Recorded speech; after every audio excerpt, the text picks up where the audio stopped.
Hello, friends. Welcome to Empty Cloud Monastery. I'm Maya Soma, and I'm here with Bhante Sudasa to my right and Bhante Jay to my left. And tonight we will be talking about an interesting topic called truth versus dogma. So welcome to Rick, Geeta, Jayanta, and everyone else who's checking in and hasn't said hello yet. Hello to Kumum, and at any time during our reflections, you're welcome to type in your questions or comments as well, and we'll take it from there and we can start exploring this topic together. Hello also to Usha, good to see you. And maybe if I can invite Bhante Sudasa to share some words on the subject matter. Maybe we can start with paying homage to the Buddha, and then I'll say a few opening words. Namo tassa bhagavato arahato samma sambuddhassa. Namo tassa bhagavato arahato samma sambuddhassa. Namo tassa bhagavato arahato samma sambuddhassa. Buddhang dhammang sanghang namasami.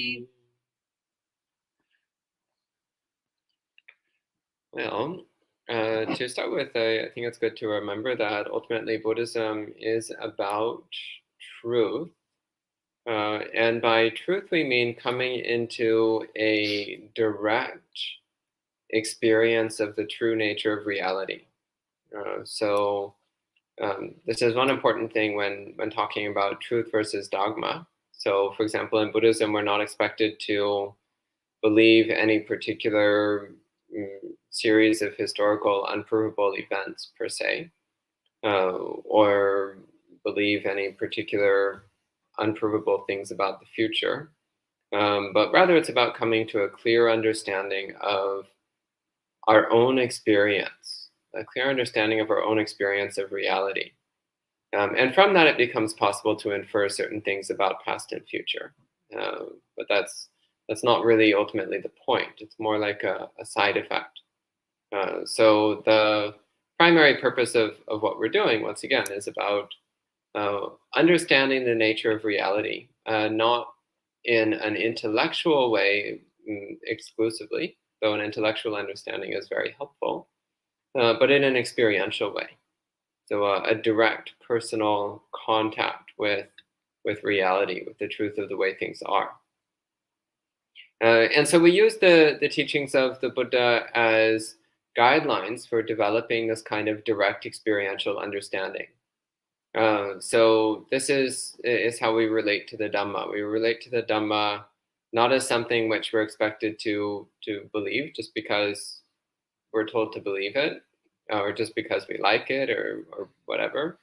But rather, the Dhamma is a useful, practical way of coming to a direct experience of the same truth that every Buddha has ever experienced and every Buddha ever will experience.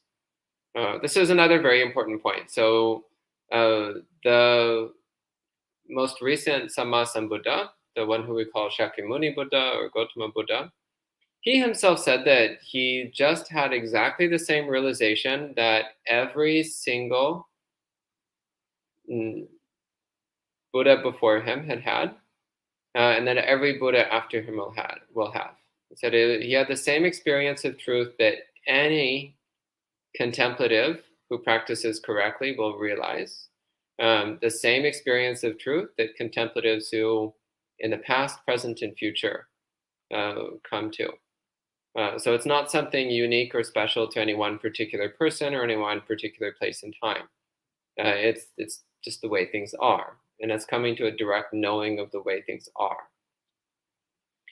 So I think this is an important way to start off, is remembering that ultimately truth is at the heart of what Buddhist practice is, but it's not truth in the sense of like, here is a book, it is truth, believe everything in this book, but rather truth in the sense of a perfect understanding of our immediate experience in such a way that all of one's suffering dissipates.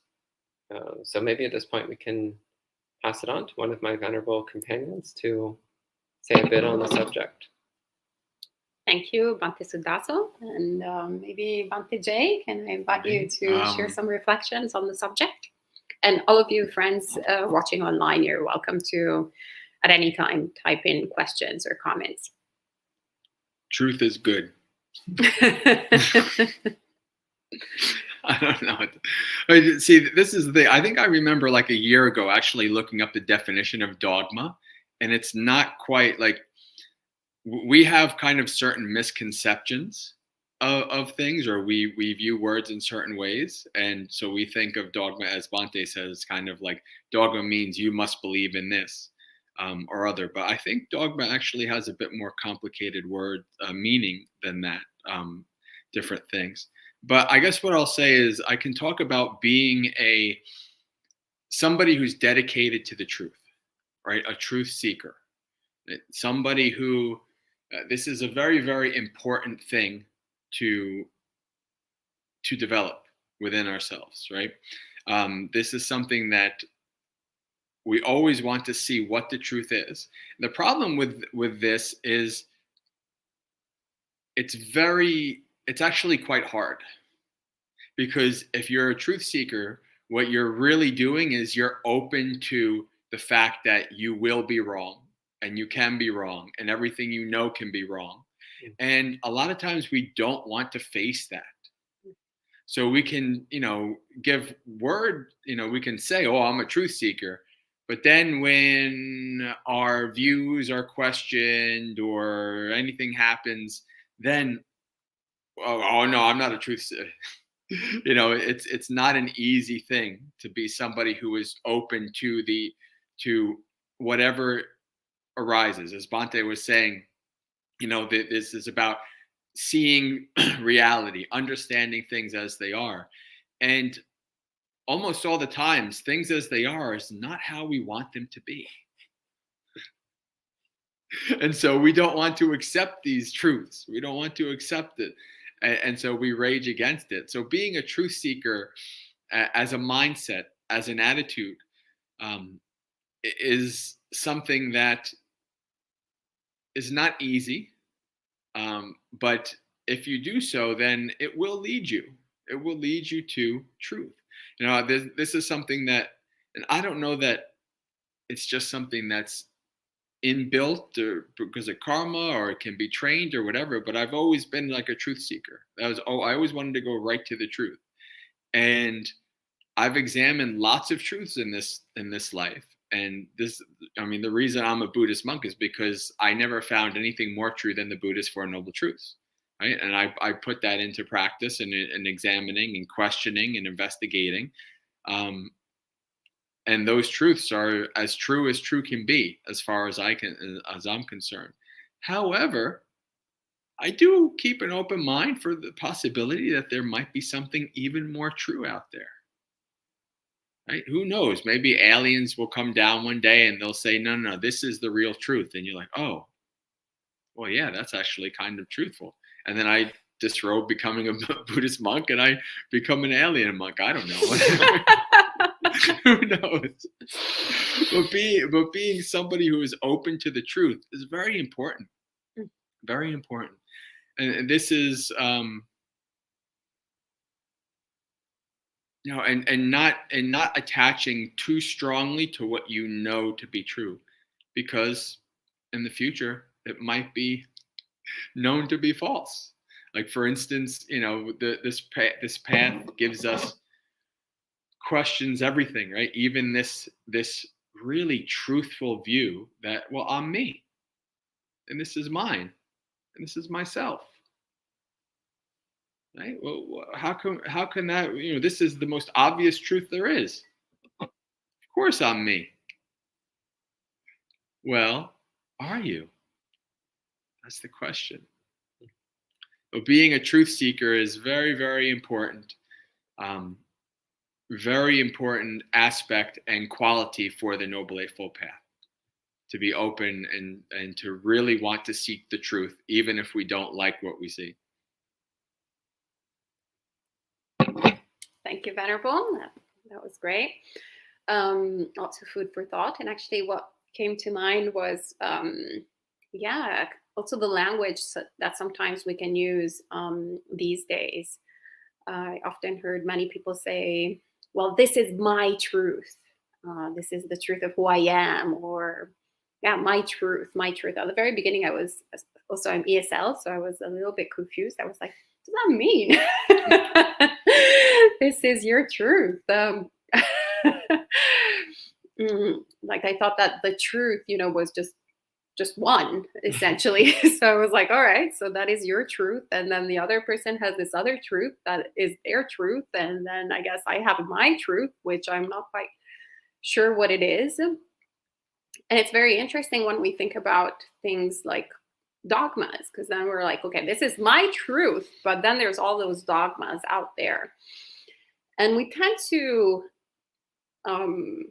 somewhat, whether we use that type of language or not, we tend to actually really believe it that way. So whatever it is, our truth of the moment, we really believe it, and only that is true. Everything else is wrong. And I feel like Buddhist practice is very much about, rather than prescribing dogmas, really kind of creating the conditions to understand what are the dogmas that are inside of our minds. What are the unquestioned assumptions that we have? What is our unquestioned idea of truth? And what is it even that we think it's our truth, when it maybe perhaps the right wording would be, well, this is my dogma, rather than this is my truth. Because that's essentially what we're doing. It's constantly changing, perhaps, our dogma of the moment, but it is also sometimes very slowly changing. So obviously our sense of self is constantly changing, but it's also very slowly changing, which is why we don't even question that there is, that, as Bhante was saying, that there is a self, or there is no self, or there is a self that is dependently arisen. We just kind of go all our lives like, this is clearly see this body, this is mine, this is my experience, this is my house, this is my partner, these are my partners, maybe this is my children, this is my siblings, this is my family, this is my job, mine.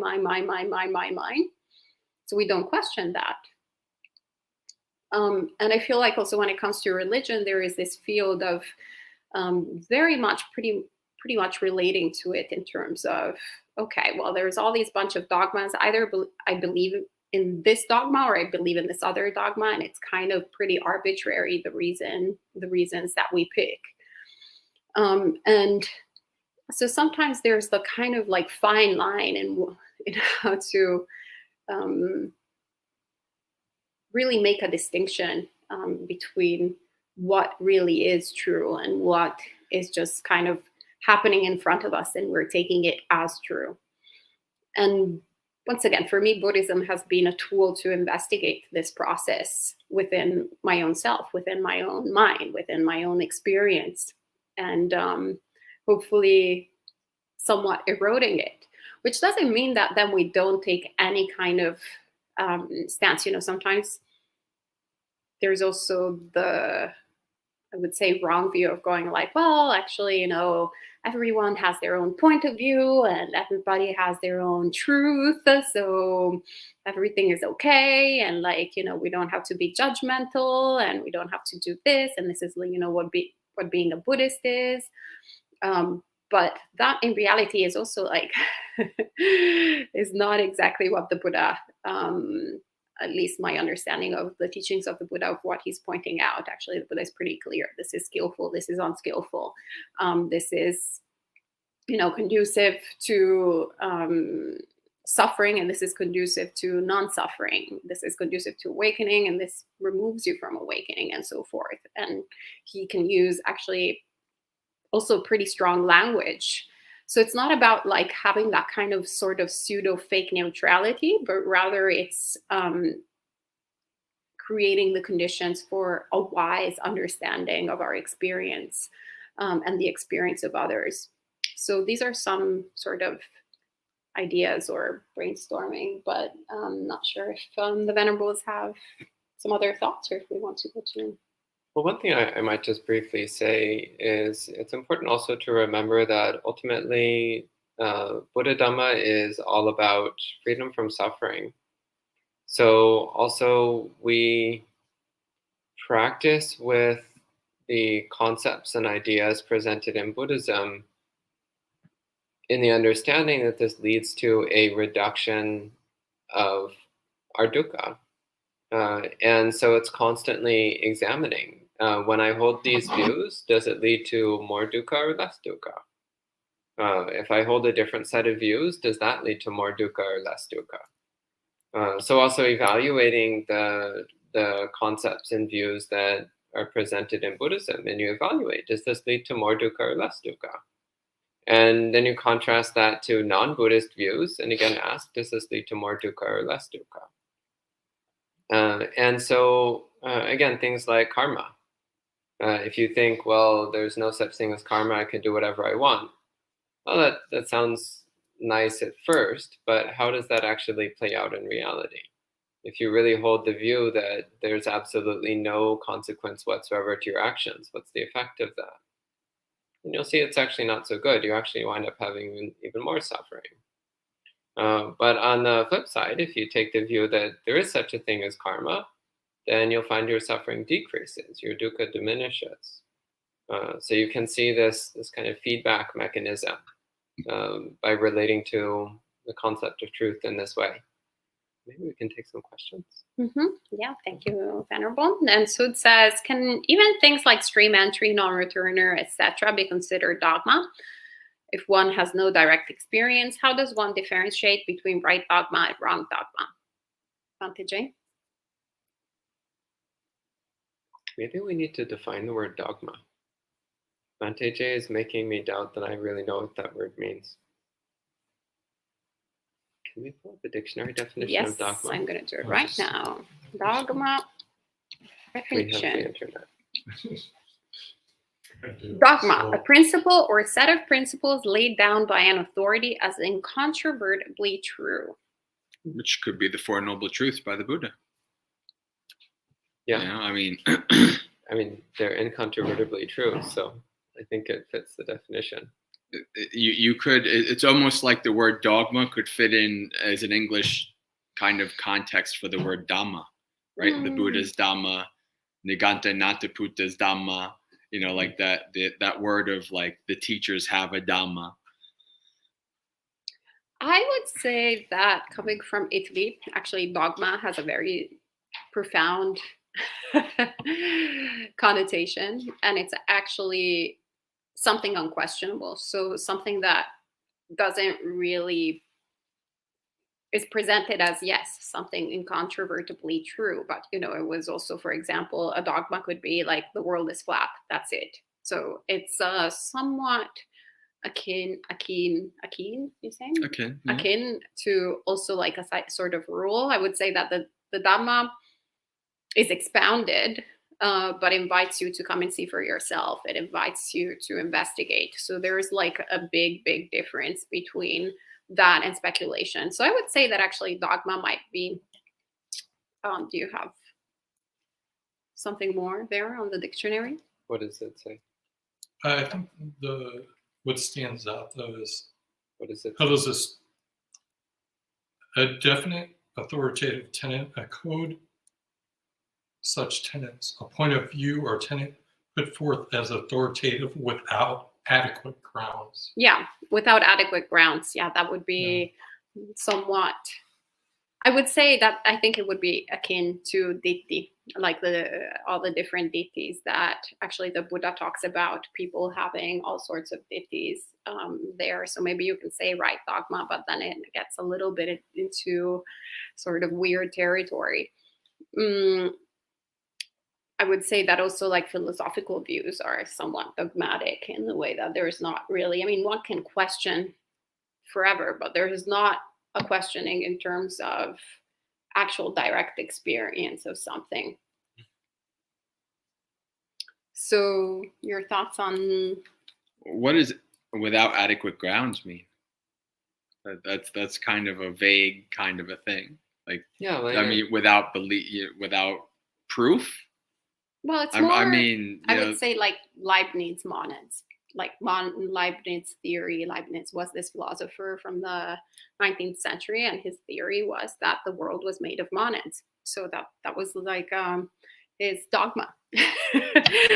So it was made of these particles called monads, and I had to study it in high school together with some other theories that were just equally as dogmatic. So it's not based on a foundation, but rather on thinking, on speculation, a speculative view.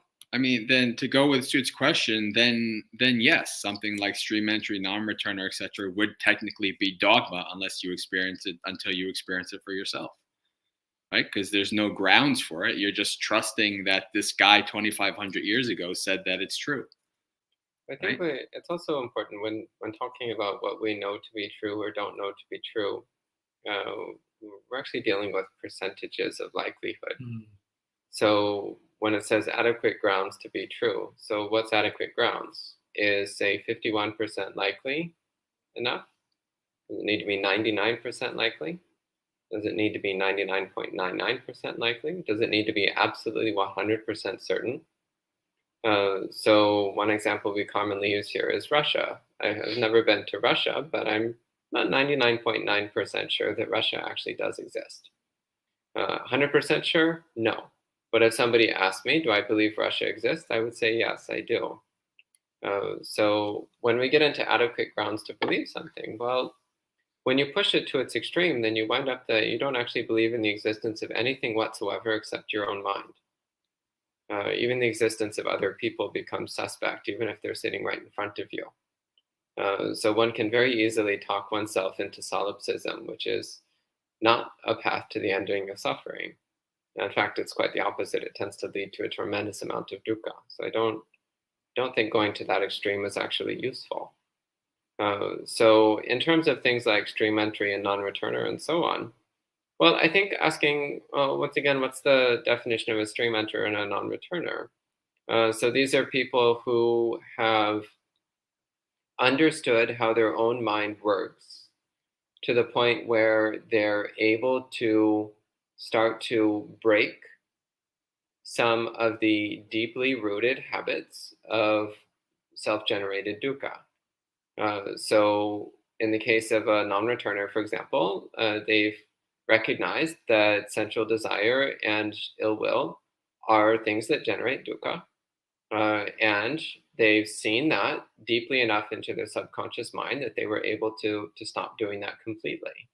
So that might seem pretty far out, but just look at your own mind. What does it feel like when you're caught up in desire and aversion? It feels kind of gross, kind of uncomfortable. And have you been able to train your mind to reduce those tendencies? Probably at least a little bit. If you've been practicing Buddhism for a while, you've been able to reduce that at least a little bit. So then you can infer, practicing to a much larger extent, possibly even to the point where those traits of mind become extraordinarily weak.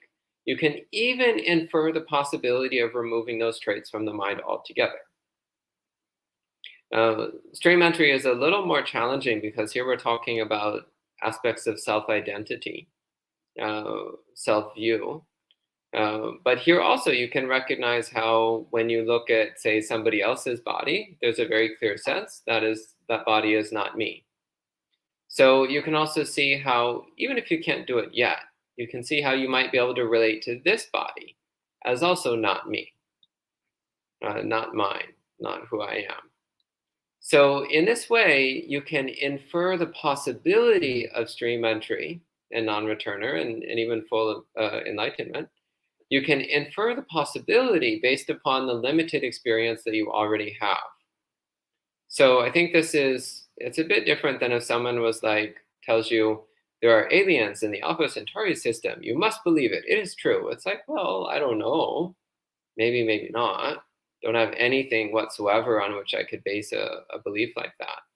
But if someone says it is possible to remove all greed and hatred from the mind, it's like, well, I've been able to remove a little bit. So it's not too far out to think I might be able to remove more of it, and maybe even all of it. So it's not as much of a leap of faith, so much as an inference based upon one's current level of experience. Yeah. Those are my thoughts on this. Thank you, Bhante. Yes, that's, I would say, how I would relate to this as well. And in the way that, getting back to what I was, I have some trauma with having to study Leibniz for quite a long time when I was an adolescent. And yeah, it was a little bit different, how I was relating, for example, to the theory that Leibniz was presenting of the monads. I think you pronounce them in English. To say, for example, if I was studying physics and the concept of the atom was presented to me, right? Atom, not atom. Oh, English is really weird. So there's actually some similarities, because the monad is somewhat like a kind of, if I remember correctly, like a kind of equivalent to an atom, but the atom, but the monad was presented as this without any kind of context. So this is like how the world is made up, and there was no particular sort of, it was just a speculative view that one could have, which could have been completely erased and replaced with something else that is an equivalent to speculative view of someone, as opposed to the atom is the product of research, the product of discovery, the product of something, of a path that leads you to understanding the world as made of atoms, right? So it's no different than, for example, me not being capable of right now doing surgery, or even quite knowing where the organs there. So you can say I actually have a lot of faith, though, in the medical industry. I have a lot of faith in doctors, or I have a lot of like non-direct experience of something, but faith in something that I didn't have direct experience with, because I know that there's a path that can lead me to actually have the same experience. It's presented, it's there, it invites you to come and see for yourself. And I know people who have done that path. It's something that has been going on for quite some time. Like, there's a medical industry. You're a doctor, Sud, so I believe that you're actually a really good doctor. I don't know if you do surgery or if that is your field. But there is clearly a sense that there is a path that leads to there. And it's not that one, for example, will say learn how to do surgery overnight. But between, the first time they open a medical book to the time they do surgery, they will have the opportunity to prove for themselves every step of the way, right? So they're like, okay, so far so good, so far so good, so far so good. Okay, now I know how to do surgery. And it's accessible to anyone who does that. So my experience of the Dhamma is precisely that. And you also see people who are developing in the Dhamma. You see people flourishing in the Dhamma. Like, it's something that's not just dogmatic, but rather it's experiential, three-dimensional, inside of ourselves and outside of ourselves. And there's a path to it that is also logical to begin with.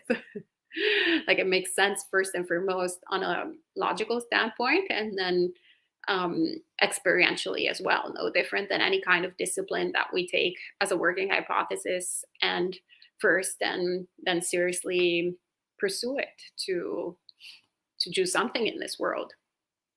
So these would be my thoughts. I don't know if Bhante Jay has anything else. Okay.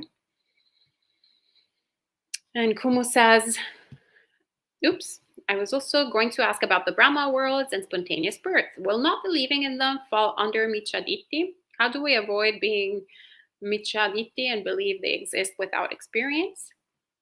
Well, actually, one thing that I found really useful in contemplating the various realms of existence is dreams.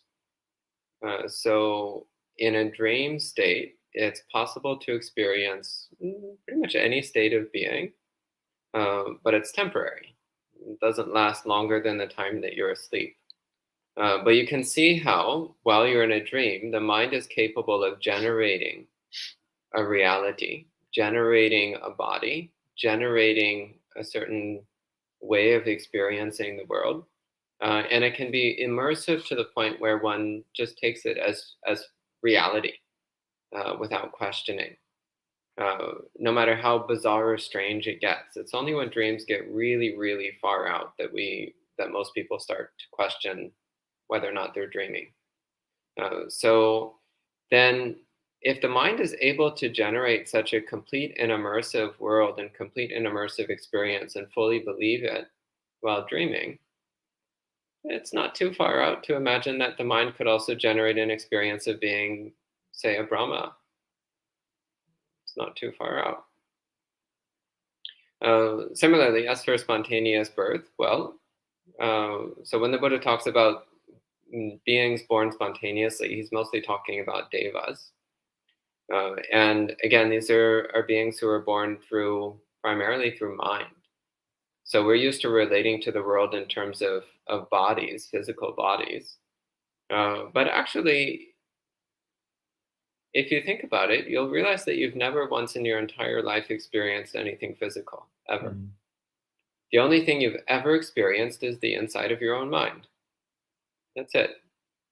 Everything you think of as physical is actually a mental object. And based on that mental object, you assume there's a physical world out there somewhere. But you've never actually directly experienced anything physical. You've only ever experienced your own mind. So spontaneous birth then, well, I don't actually see the problem here. It's just mind experiencing the world a little bit differently than how we're used to experiencing the world. But once again, I don't see a problem here. So I would say believing that certain mental experiences are impossible, that's a pretty wild belief. I would have a very hard time believing something that wild. But believing that the mind is capable of generating far out experiences, that's pretty easy for me to believe because I've had some pretty wacky dreams. So those are my thoughts on the matter. Actually, I mean, believing the non-existence of something is very challenging. But believing that things are possible, that's not so difficult. Okay. And Martin says, truth is what works. In ordinary language, the word dogma is mostly used in a negative sense. And dogmatism is quite similar to what the Buddha called the fetter of clinging to rules and rituals. I'm not sure I quite agree with that. No, me neither. Antijay, would you like to? Oh, Silabbata Paramasa is understood when you read the suttas and you understand what was going on at the time of the Buddha. So the Buddha is meeting people who believe, for instance, that if I bathe 3 times a day, that will purify my mind, right? Or if I do enough fire oblations or enough sacrifice, or if I stand with my arm like this until it like atrophies and then I'm just like this forever, then I'll become awakened, right? So the Silabbata Paramasa means that just by performing an action, or you could even say believing something, you possibly could say that, but just by doing something, that will in and of itself will bring you to awakening, right? And so when you become a stream mentor, then you understand, no, that's not how it works. I have to follow the Noble Eightfold Path. I have to put the work in, see things as they are, and then eventually I will become a stream mentor. So that's what Silabbata Paramasa is, and I don't believe that it quite connects with dogmatism in that way. And Hagen says, oh, this actually is better for monk chat. So tomorrow evening, Hagen, you're welcome to bring this question that apparently Bante J really wants to answer. Oh yeah, I've had that experience. Yeah, I know. Okay, so Hagen, remember Next time. to tomorrow tomorrow. night. And Manal says, would it be appropriate to think that adequate grounds to establish something as dogma can be understood better by contemplation and investigation?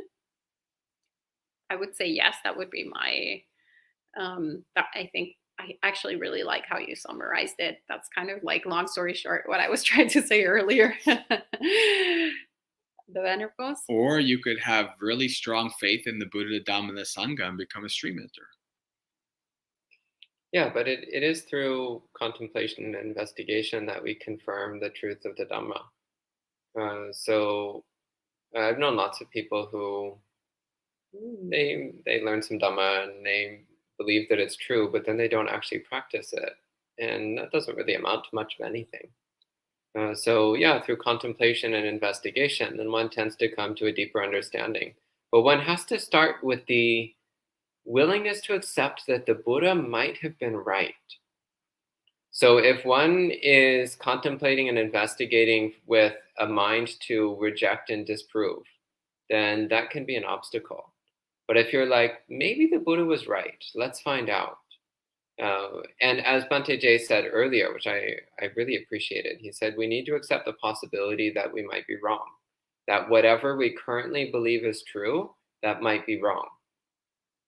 So actually, we need to accept that absolutely everything we currently believe might be wrong, because I'm going to let you in a little secret. If you already had perfectly right view, you would be awakened. So clearly, you've got some wrong view. It might be very subtle. It might be very deep in your subconscious. But you've definitely got some wrong view, or else you would already be a stream mentor. In fact, one of the definitions of a stream mentor is one who has attained right view. Ditthipatto means one who has reached right view. It's one of the words for a stream mentor. So until you're a stream mentor, you always have wrong view. You always have miccha ditti. But just to clarify that, though, I mean, the main definition for right view is full knowledge of the Four Noble Truths, and a stream mentor doesn't have that yet. Only an awakened being does. Yeah, complete understanding of the Four Noble Truths is synonymous with full enlightenment, full awakening. Yeah. But I would say that stream entry, yes, the faith element, absolutely, in Buddha, Dhamma, and Sangha. But then there is also, the realization of anatta, not fully 100%, but enough to become a stream mentor and for it to be irreversible. And that definitely requires contemplation and investigation. So investigation and contemplation of the Dhamma. So yes, I would say that to me, the teaching, the Dhamma is not dogmatic by definition. Martin says, I think the Buddha tried to avoid dogma, as the word ehipassiko indicates. You have to find output for yourself. You have to find out for yourself. Buddhism just gives helps on this path. In modern philosophy, truth is a concept closely associated with intersubjectivity. Leibniz is a little outdated. I think he's definitely outdated. He just has some PTSD still from when I had to study him many, many, many decades ago. I don't know what intersubjectivity means. I think it's related to like the person. Like this is where it gets like my truth. Yeah. Well, I'm speaking my truth, my intersubjective truth. Well, but then you have to define it. Like when you're not speaking my truth, you're speaking my subjective personal experience. My opinion. Basically. Yeah, my experience. Yeah. So, but it's important to clarify that. Like, so, and actually acknowledging like my subjective personal experience is quite likely seriously distorted and delusional. So it's like, well, this is my truth. This is my distorted delusion. Okay. That's more it. Yes. That's perfect. I love that. This is my distorted delusion. That's great. Actually, we should totally start speaking that way. Can you tell me your distorted solution? Everyone should go to work. Yes, actually, we should start every day like boy. this. Instead of the heart circle, we should do the distorted delusion circle where everybody can. Okay. So Rick says, I have been taught that the purpose of the path is to become free of suffering. Truth seems to be that which is wholesome, skillful, and beneficial in liberating beings from suffering. Truth and the Buddhist path is to be practiced, and this results in benefits for ourselves and others. Dogma seems to be deeply held beliefs that are not put into practice. In my experience, dogma is frequently used to control others. That's a very good point. Something? Do you have any thoughts on that?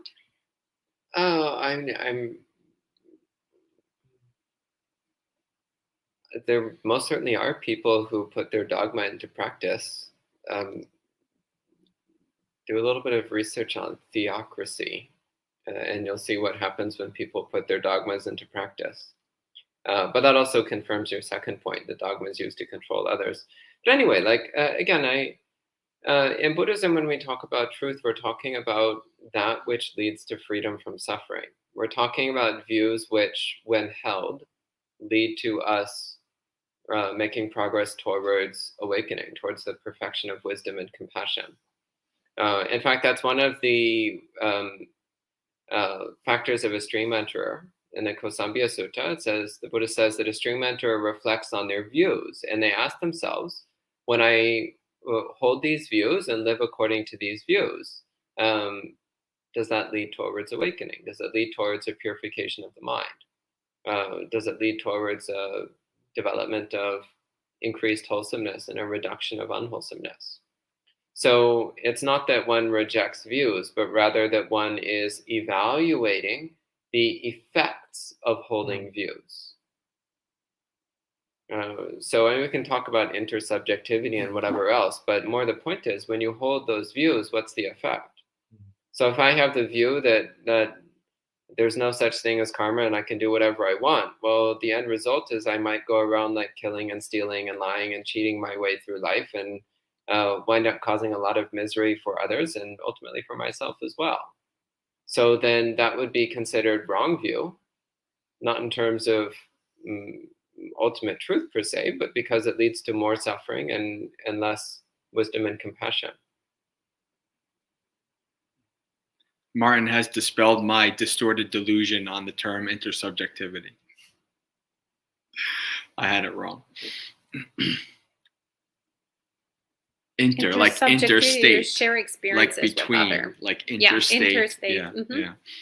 Mm-hmm. But I thought subjectivity. Oh, yeah, I also understood it. I got the inter part right, but I think the subjectivity was unclear. So thank you for clarifying.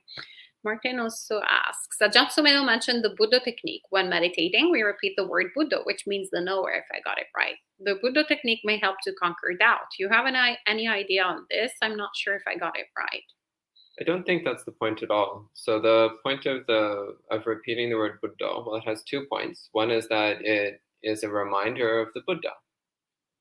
That's actually the origin of that meditation technique. It's from the practice Buddhanusati, which means to remember the Buddha, to remember the existence of Buddhas, to remember the qualities that Buddhas have.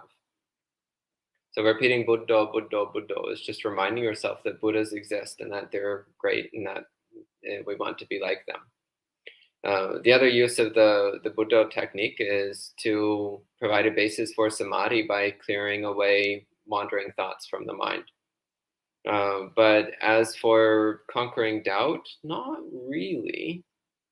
That's not really its purpose. You conquer doubt through vipassana and through contemplating and examining the Dhamma, again, intellectually and then experientially through vipassana meditation. But that's not, the Buddha repetition is not a vipassana method, it's a samatha method. Okay. And Celestino, good to see you. Celestino says, how can one know to have right view? Having clearly understood the Four Noble Truths and applying the 3 characteristics of existence to anyone and anything. Well, how can one know to have right view, having clearly understood the Four Noble Truths? Well, I think if you don't know, then you don't know. But it comes always to quoting Bhante Ji. How can you know if you're hungry? You just know. Like, there's nobody that needs to tell you. Yeah. I think when it comes to right view, I think it's one of those things where there's confusion. The path is a gradual practice. And in my experience, things like right view, things like anatta, things like these things, like they're not like light switches. It's not like 1 second you don't have right, you have wrong view, the next second you have right view. It's something that is gradually developed over time, over the practice. Your views match up slowly with what the Buddha says is right view. Right? That's something that the Noble Eightfold Path is. That's part of what it's supposed to do. You practice, you examine, you investigate, and then you develop right view. It slowly grows over time. Yeah, and in fact, speaking of that, if we're actually practicing the Dhamma full-heartedly and really questioning during that process of questioning our own dogmas inside of our mind, then we, in hindsight, see the delusion that we're dispelling along the way. So we're like, oh, wow, that was some serious wrong view I had. And wow, I remember how my truth, which now we can call my distorted delusion, how real it felt and how it was permeating my experience and how I was acting upon that distorted delusion, which I called my truth, and I was not capable of questioning it. And right now that we have acquired a little bit more right view and dispelled a little bit of wrong view, we're like, how on earth could I ever think that? Like, how could I behave in that way? How could I, do anything? Like, how could that be my experience? But at the same time, we know how that could be our experience, which actually can also serve as some really beautiful conditions to develop compassion in the mind. Compassion for others, compassion for people that are committing some really crazy, bad, unwholesome actions, and that we're like, how can anyone in their right mind do something like that? Of course, they're not in their right mind, but so are we not in our right mind whenever we act upon wrong view. So to a certain degree, that's where also faith in the Dhamma can be very supportive, because sometimes we're so resistant to the Dhamma. We're so resistant because it goes right against the stream of all our distorted delusions. And so we have to take it as a working hypothesis. We have to go like, okay, yeah, well, maybe, actually, if I let go of this thing instead of accumulating things, actually, it will be for my benefit and the benefit of others. Very counterintuitive. And then we actually see that, we have a good result from it. And so then faith comes into our mind rather than that, like skeptical doubt that might impede us from actually practicing the Dhamma. Oh, Rick also is enthusiastic about Bhante's quote, "This is my distorted delusion." Maybe we should put it on the, maybe it could be the title of a talk. Distorted delusions. And Jay Light says, Venerables, can you speak about the differences between Pacceka Sacca and Arya Sacca? Silent truth versus noble truth? Is this something? Pacceka means individual. Oh, individual. So I've never heard the term Pacceka Sacca ever. Yeah, me neither. Arya Sacca I've only ever heard as meaning the Four Noble Truths. The Four Noble Truths are called the Arya Sacca. So Arya Sacca just means the Four Noble Truths. The truth of dukkha, how it comes into being and how it can be brought to an end. Pacceka Sacha, I've never heard this term, so I can't talk about it.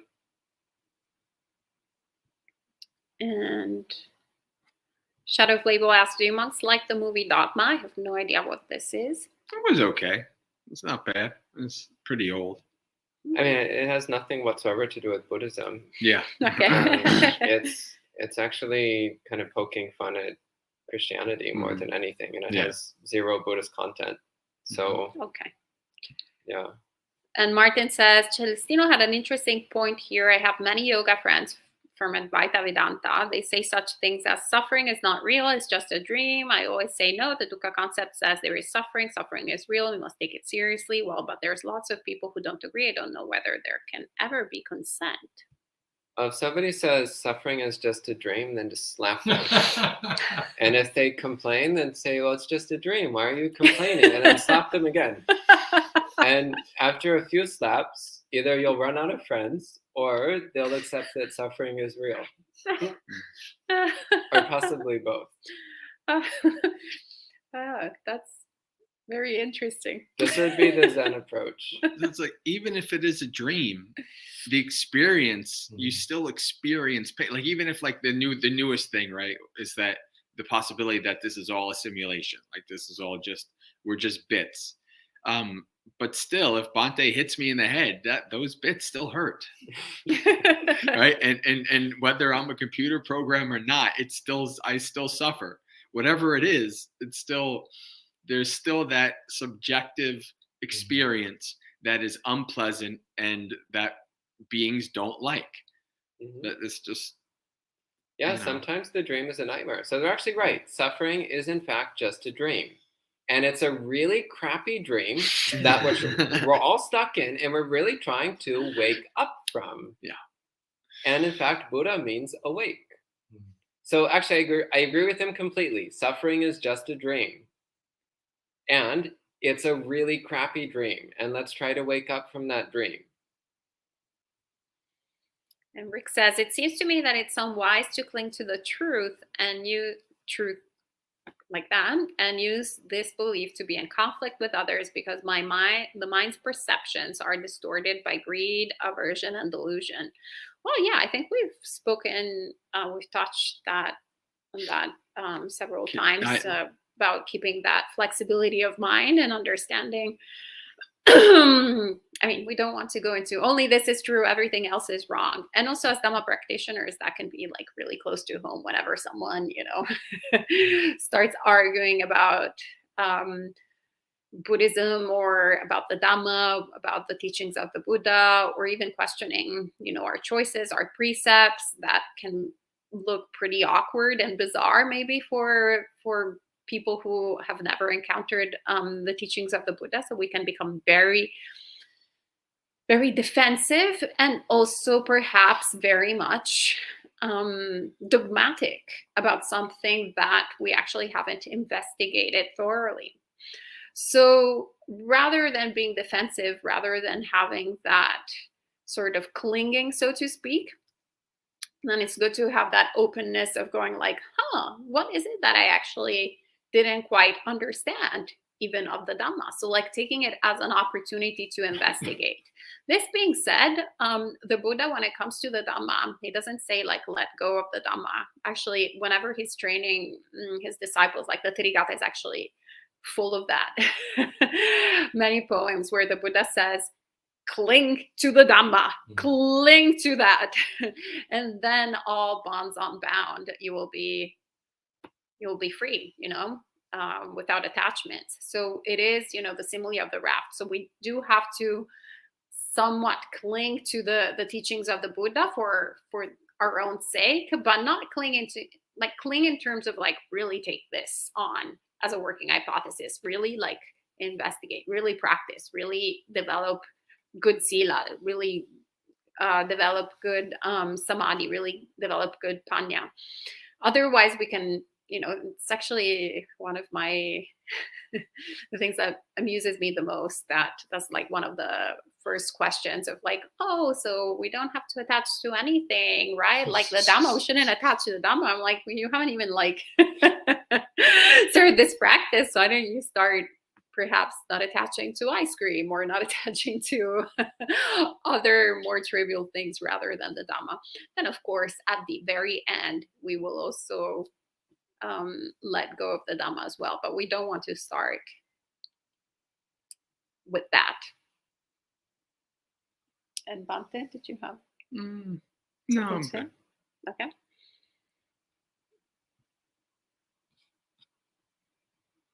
And we have a few other things that came up. I think we need to create a link to Bhante Sudasa's quotes if they don't believe in suffering slap, says Rick. Oh, the lawsuits. Okay. And Peter says, isn't it concerning knowing that Dhamma teaching will be gone at some point before our next Buddha coming 5,000 years since Buddha Gautama departed, which is about 2,400 more years from now? These numbers are a little too precise. Yeah, and sorry about that. Yeah, I don't.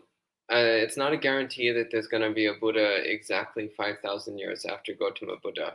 I've never heard it being so precise. No, we don't know when the next Buddha will be. Sometimes the gap between Buddhas is hundreds of billions of years.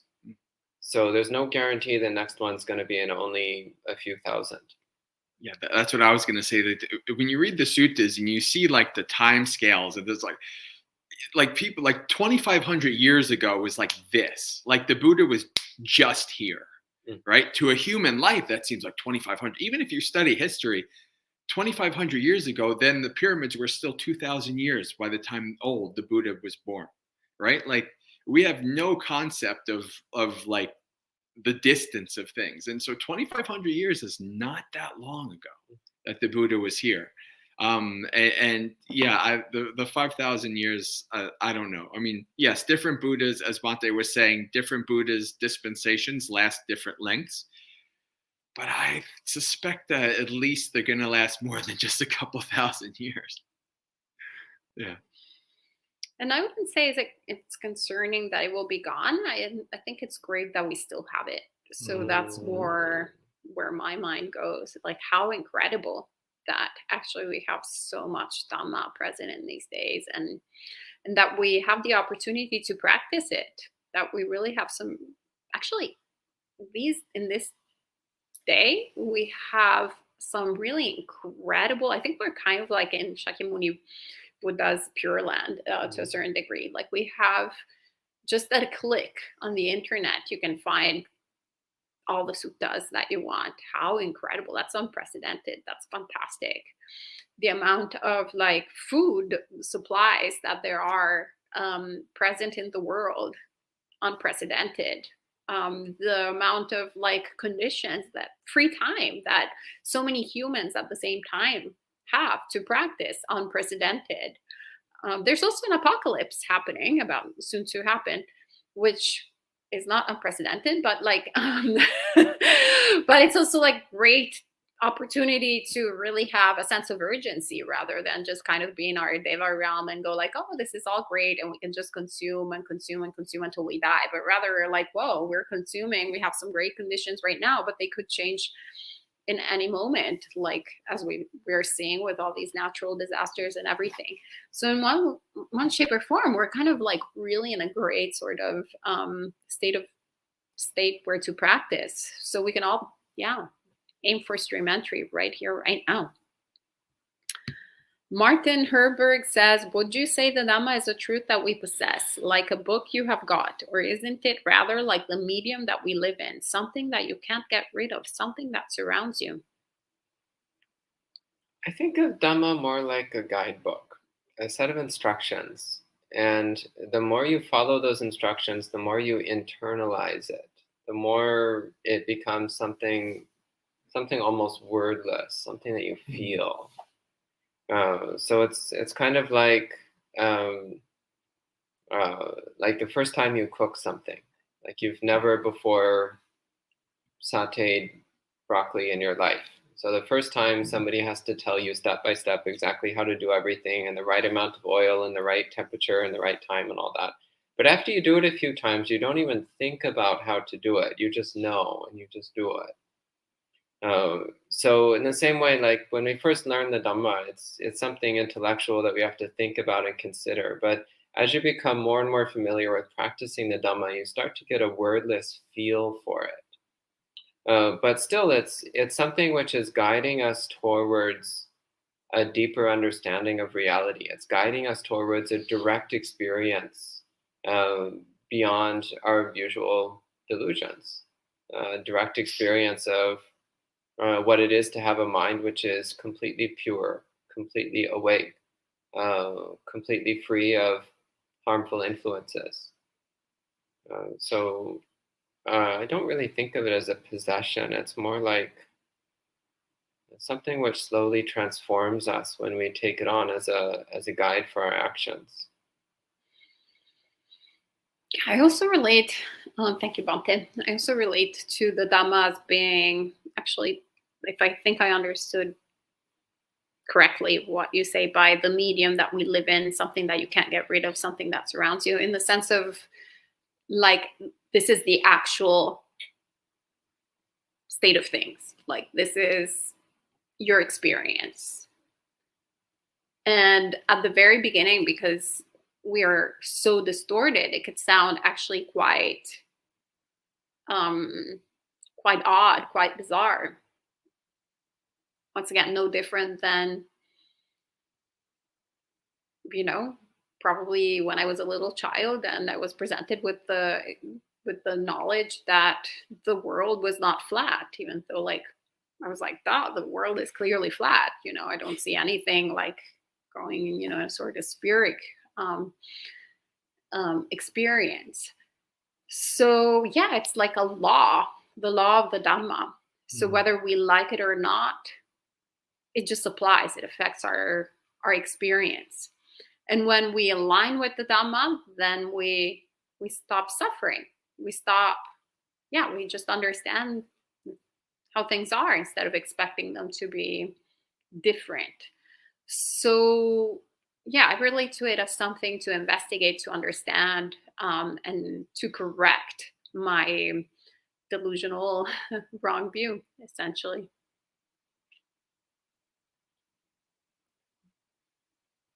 Something? No. Okay. It looks like that's the last question. Last question. Any thoughts from our residents?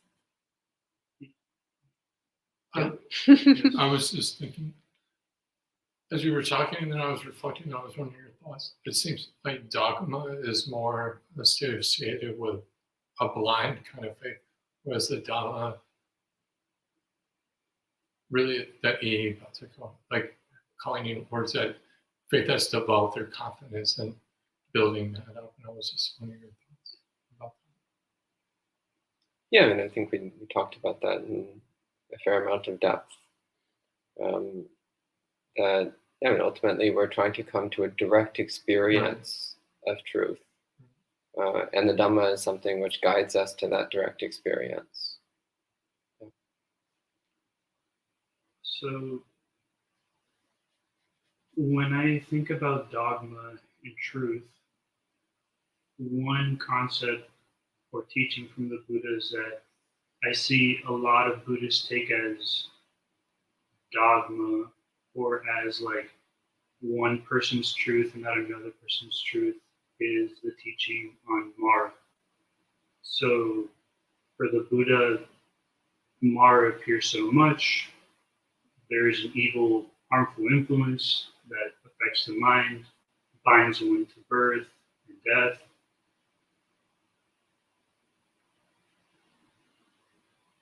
If the Buddha said that Mara is a truth, then how should we view that truth?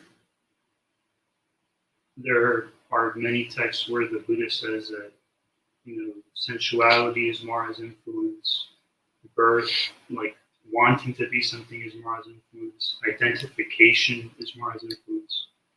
When I think of these concepts of being in a simulation, things being like a dream, it appears that there's a magician, and the Buddha uses this analogy a lot as well. that affects the mind and affects beings within the same soul. Mm-hmm. Bhante J, would you like to address that? I think Bhante Siddhasa would probably get a better answer.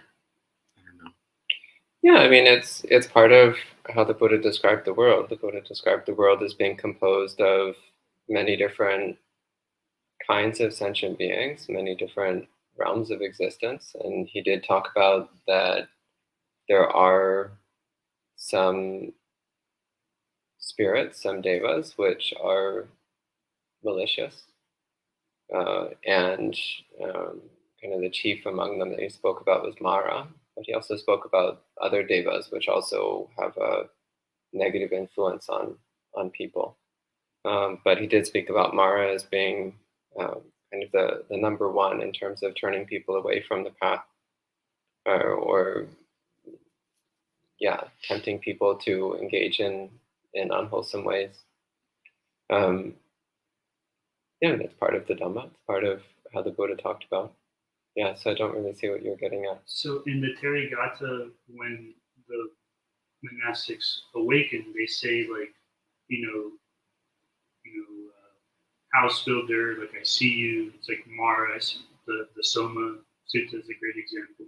It's like they specifically address Mara as this is the victory. Like the victory is I've seen how you influence me from birth to birth. And when I bring this up, a lot of people tend to think this is sort of poetic or this is sort of representing something. But it seems like this is just, or not seems, if these people are speaking the truth, everything that they utter is truth, then the truth is that awakening is awakening to the beings that consistently deceive us into further engagement with things that are going to bind us to their influence, to suffering and stuff. So who are you trying to convince, and of what?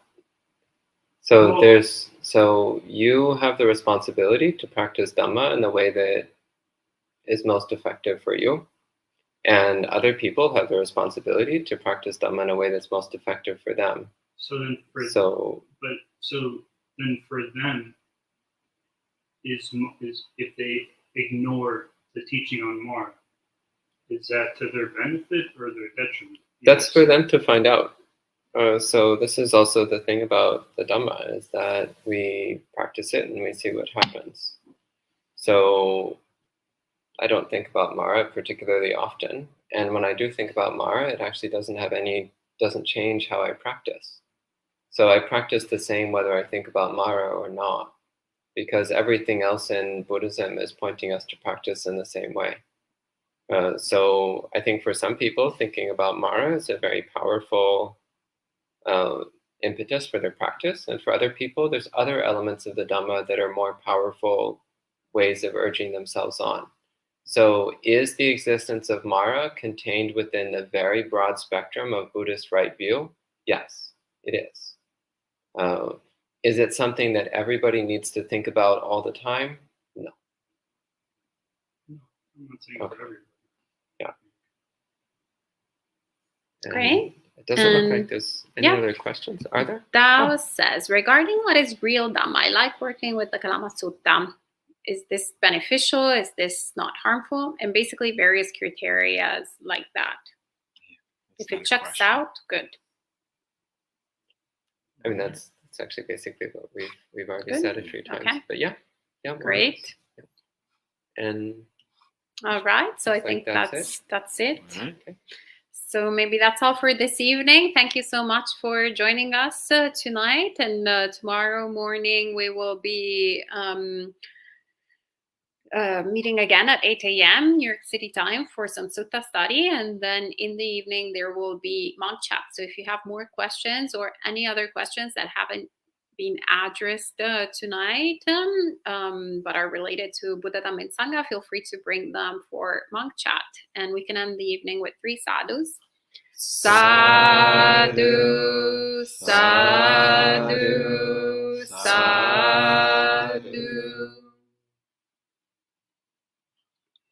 May you be well and happy, and may all good things come to you.